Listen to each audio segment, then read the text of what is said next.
we think about the big problems that the world is facing now and over the next quarter of a century, they're huge.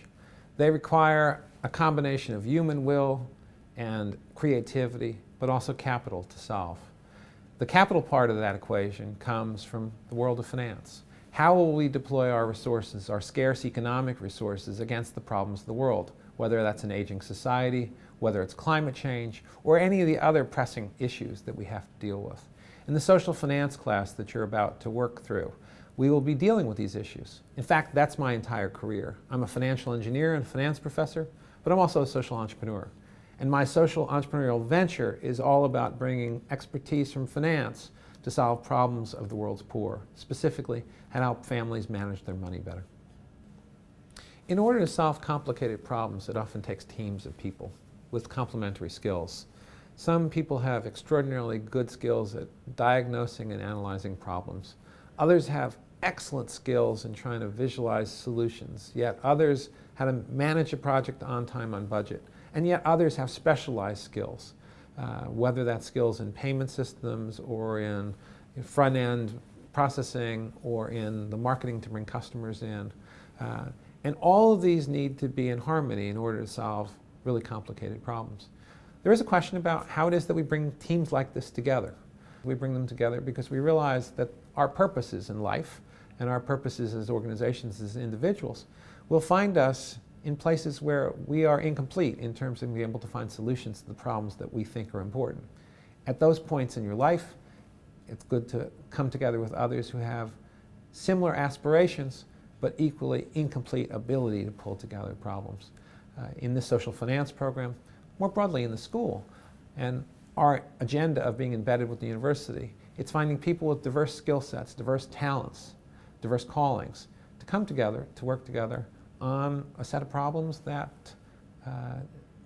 unless we work together, will defy solution. We live in complicated times. Rising income inequality, backlash against globalism, unintended consequences of technological development, and more have given rise to election results in the US and the UK, and perhaps others elsewhere, and a sense of unease. It's at times like these that coming together to think about the big problems the world faces and working together to solve them becomes ever more important. As governments become distracted with other agendas, these big problems of the world, whether they're climate change or income inequality, whether they're finding more jobs for more people, or figuring out how to create meaningful livelihoods for those displaced by technology, all these problems are not going to wait while political systems work through the various tensions that are arising right now. And therefore, I think now, more than ever, it's important for business to take a lead in thinking about and then addressing some of these problems. There are a number of firms that have taken the lead and said that even though various initiatives might be stalled or slowed in governments, that they will continue to work on climate change and job creation, and I think that's incredibly important. What we are committed to doing is, in a world where populism is strong and nationalism is strong and globalization seems like a thing of the future, a thing of the past, keeping minds open is at the heart of academia, and keeping borders open so that we can have a free flow of scholars from place to place. And yes, it may be heretical to say, but trade of some sort, freer rather than less free, is critical to making the world a wealthier place.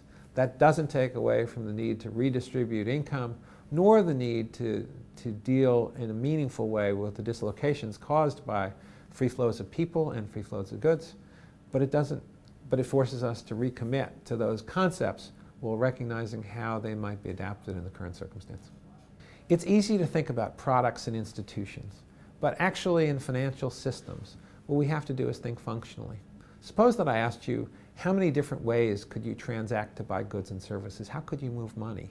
If we started to list all the different ways to do that, some of them will involve banks, some of them will involve non-bank entities, in some cases that involve post offices or cash or barter.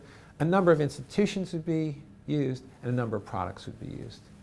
When we think in terms of competition, or we think narrowly in terms of product or institution, we miss the broad landscape. So the first thing I'd advise is think functionally. What function are you trying to solve? what are the various ways it could be solved, and that will be a way to keep your mind open so that you can think more creatively about problem solving. Systemic change takes a long time. The young people here at the school, and young people generally, like to see results in months. Most of the projects that I've worked on would have an average of a 7-year time frame. From the time that we conceive of a project to the time that it's actually launched fully to scale, or that we've changed federal legislation. It takes years and years and years. It takes, in our world, evidence. As a school, we believe, as an academic institution, we believe that evidence should rule the day.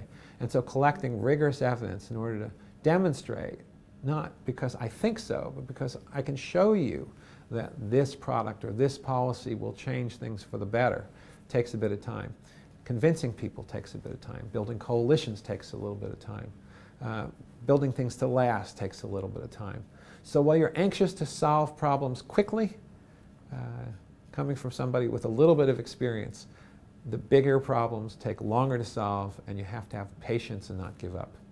So those would be 2 small pieces of advice that I would offer to people who are joining the program now.